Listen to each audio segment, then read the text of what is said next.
Kalian tahu gak, setiap beberapa tahun, kurikulum pendidikan di sekolah kita pasti ganti. Kenapa sih?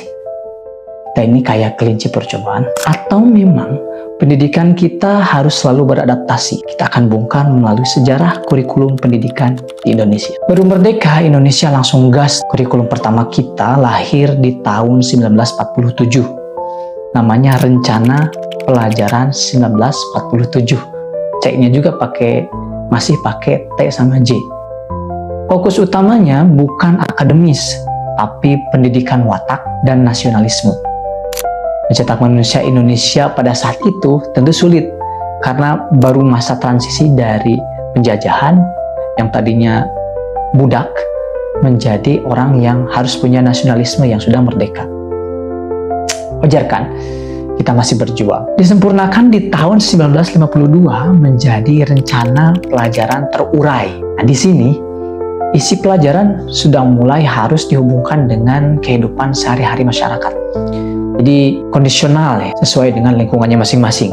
Selain itu, ada aturan ketat pada saat itu. Satu guru itu hanya boleh mengajar satu mata pelajaran. Sehingga kurikulum ini lebih terstruktur dan mulai mengarah ke sistem pendidikan nasional. Lalu datang kurikulum 1964. Nanti lagi nih dengan konsep Pancawardhana. Fokus utamanya itu ada 5. Yang pertama ada moral, karakter kita.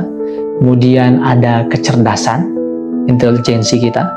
Ada emosional, ya, perasaan kita, feel kita, ada keterampilan dan jasmani. Konsep ini unik karena menetapkan setiap hari Sabtu itu ada hari krida.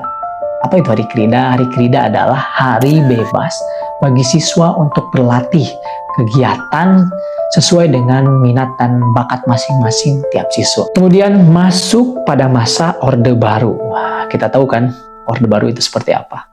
Politik sangat mempengaruhi kurikulum pendidikan pada saat itu.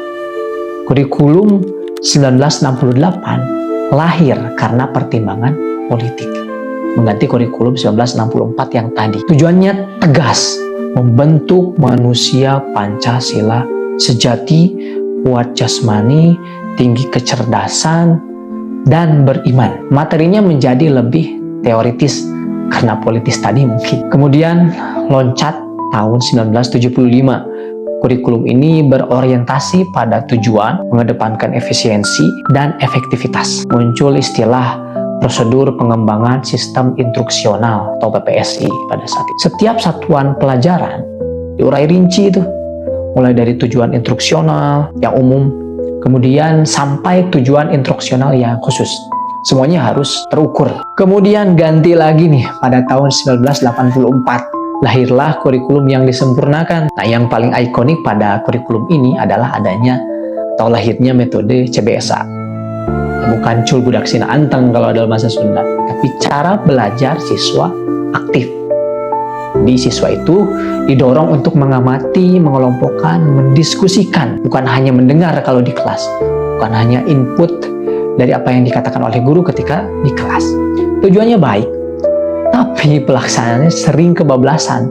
Jadi tetap aja gaya bicara guru itu selalu yang paling aktif. Lanjut di kurikulum 1994, mencoba memadukan nih antara 1975 dan 1984. Jadi paling khasnya adalah perubahan sistem dari semester ke caturwulan. Kalau semester itu kan 2 ya, kayak sekarang per tahun itu 2 kali. Nah, pada saat itu ada caturwulan, jadi 3 bulan sekali atau triwulan mungkin bahasa sekarang. Sayangnya kurikulum ini terlalu populis dan terlalu padat materi sehingga membuat guru dan siswa itu kelelahan, terlalu terbebani lah pada saat itu. Memasuki era reformasi, nah ini pendidikan harus berorientasi pada kompetensi katanya. Lahirlah KBK, kurikulum berbasis kompetensi pada tahun 2004 yang kemudian disempurnakan menjadi KTSP. Ini terkenal ya, kurikulum tingkat satuan pendidikan. Yang pelajarannya itu dipisah-pisah ya dulu pada tahun 2006. Intinya bukan hanya materi yang penting, tapi kompetensi apa yang harus dikuasai oleh siswa. Sekolah juga diberi kewenangan pada saat itu otonomi yang lebih luas untuk menyusun silabus sesuai kondisi lokal atau desentralisasi pendidikan. sehingga pendidikan dapat disesuaikan dengan environment-nya masing-masing, lingkungannya masing-masing.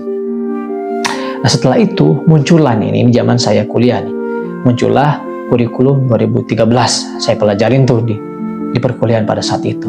K13 itu menekankan pendekatan saintifik. Ada mengamati katanya, ada menanya, mengumpulkan informasi, ada nalar, ada mengkomunikasikan. Penilaiannya itu cukup autentik katanya lah, bahasa dulunya.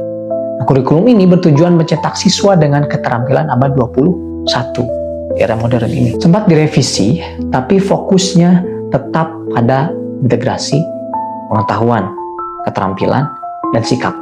Jadi ada K1, ada K2, ada K3. Itu pun dalam rapotnya itu outputnya seperti itu.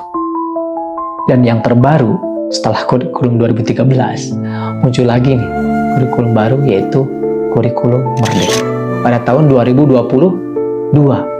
Latar belakangnya adalah tantangan ketika pandemi pada tahun 2019. Jadi kebutuhan untuk kurikulum itu lebih fleksibel katanya. Nah, karakteristik utamanya fokus pada materi yang esensial, kemudian pengembangan soft skill siswanya, dan karakter melalui P5, proyek penguatan profil pelajar Pancasila. Itu yang paling penting, yang paling terkenal itu ada P5 di setiap hari-hari kurikulum Merdeka. Sampai saat ini masih ada. Nah, kemudian ada fleksibilitas bagi guru ketika mengajar di kelas, karena namanya kurikulum Merdeka, berarti harus merdeka, jangan terkungkung katanya, karena kurikulum terbaik adalah guru itu sendiri. So, kurikulum di Indonesia itu terus berubah karena ada cerminan di setiap zamannya, ada perbedaan, ada perkembangan, ada kemajuan di setiap zamannya. Mungkin itu adalah upaya tanpa henti dari pemerintah, tapi menurut saya kurikulum terbaik itu adalah guru itu sendiri. Setiap kurikulum membawa semangat, tantangan, dan harapan baru tentunya. Nah, pertanyaannya, menurut kalian, apa tantangan terbesar pendidikan kita saat ini? Silahkan komen di bawah.